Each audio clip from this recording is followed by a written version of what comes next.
posibleng ang ipasubasta ng Bureau of Customs o BOC ang luxury vehicle na Porsche 918 Spider na isinuko sa Land Transportation Office matapos i-alarma ng kaunihan dahil sa paggamit ng peking plaka. Sa pulong balitaan, sinabi ni BOC Commissioner Ariel Nepomuceno na i-isyuhan na nila ng warrant of seizure and detention ang mamahaling sasakyan para maging pagmamayari na ng pamahalaan matapos madiskubring depektibo ang importation documents nito. Ani ni Nepomuceno, natuklas ang ibang model ng sasakyan ang inilista nang ipasok ito sa bansa taong 2021. Idineklara ito bilang Porsche Boxster na mas mura kaysa tunay nitong model na nagkakahalaga ng 50 hanggang 100 million pesos.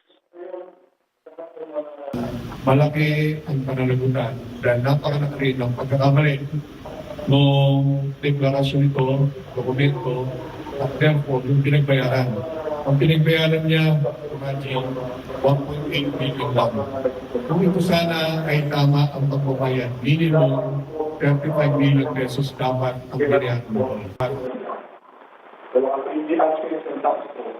Yan ang tinig ni BOC Commissioner Ariel Nepomuceno. Peter at Liza, paliwanag niya, dadaan naman sa due process ang pagsubasta o auction sa sasakyan habang maharap sa kasong smuggling ang mga sangkot sa pagpapasok sa bansa ng luxury vehicle. Malabo naman anya makasuhan ang aktor na nagpakilalang may-ari ng sasakyan dahil lumalabas na biktima rin ito ng panluloko. Ayon naman kay LTO Assistant Secretary Marcos Lacanilao, lahat ng tauhan ng LTO na sangkot sa pagbibigay ng papeles sa sasakyan ay may pananagutan sa batas. Oo, medyo Zeus. Tanong ko lang So sigurado na etong Porsche 918 Spider ipapasubasta na to. Ibig sabihin, meron ng desisyon na isusubasta to.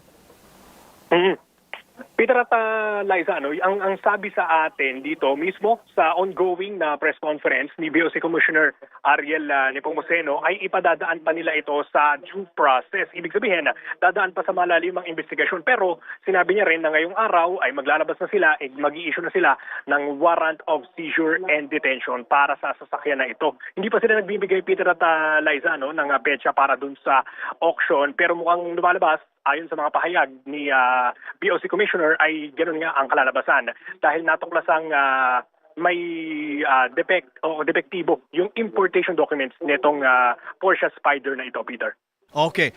Kasi kung dadaan pa sa due process, bakit nag-announce na ipapasubasta? Oo, ipapasubasta na. Oo, medyo okay.